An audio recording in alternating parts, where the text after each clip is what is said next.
ಮಾಲೂರಿನ ಶಾಸಕರಾದ ನಂಜೇಗೌಡರ ಬೆಂಬಲದಿಂದ ವಿನೋದ್ ಕುಮಾರ್ ಅವರು DCC bank ಚುನಾವಣೆಯಲ್ಲಿ ಜಯಶೀಲರಾಗಿದ್ದಾರೆ ಎಂದು ಕಾಂಗ್ರೆಸ್ ಹಿರಿಯ ಮುಖಂಡ ಸತೀಶ್ ರಾಜಣ್ಣ ತಿಳಿಸಿದ್ದಾರೆ.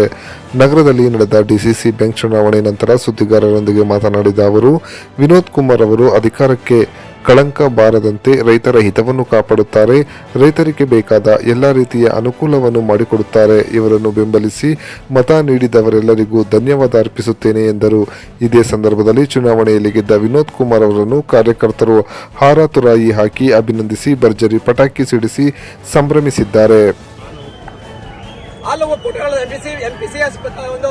ನಿರ್ದೇಶಕ ಸ್ಥಾನಕ್ಕೆ ನಮ್ಮೆಲ್ಲರ ನೆಚ್ಚಿನ ಯುವ ನಾಯಕರು, ನಮ್ಮ ಮಾಜಿ ಮಂಡಲ ಪ್ರಧಾನರಾಗಿದ್ದಂತಹ ವೆಂಕಟೇಶ್ ಗೌಡರ ಸುಪುತ್ರ, ನಮ್ಮ ಪಕ್ಷದ ಅಭ್ಯರ್ಥಿಗಳನ್ನಾಗಿ ನಮ್ಮ ನಂಜೇಗೌಡರು, ನಮ್ಮ ಶಾಸಕರಾದಂತಹ ನಂಜೇಗೌಡರು ಅವರಿಗೆ ಒಂದು ಅಧಿಕಾರವನ್ನು ಕೊಡಬೇಕು.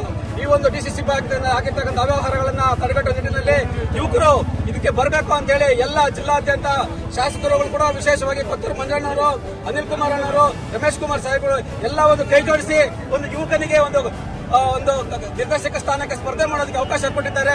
ಈ ಒಂದು ಸ್ಪರ್ಧೆಯಲ್ಲಿ ಅವರು ಸುಮಾರು 125 ಮತಗಳಲ್ಲಿ 65ಕ್ಕೂ ಹೆಚ್ಚಿನ ಮತಗಳನ್ನು ತಗೊಂಡು ತಮ್ಮ ಸಮಿತಿಯ ಸ್ಥಿತಿಯಲ್ಲಿ ಏನಿದ್ರು 59 ಮತಗಳನ್ನು ತಗೊಂಡಿದ್ರು.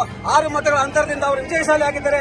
ಇಡೀ ನಮ್ಮ ಪಕ್ಷದ ಕಾರ್ಯಕರ್ತರ ಪರವಾಗಿ, ನಮ್ಮ ಮಾಲೂರು ತಾಲೂಕಿನ ಮುಖಂಡರ ಪರವಾಗಿ ನಾನು ವಿನೋದ್ ಗೌಡರಿಗೆ ಅಭಿನಂದನೆಗಳನ್ನು ಹೇಳೋದಕ್ಕೆ ಇಷ್ಟಪಡ್ತೇನೆ.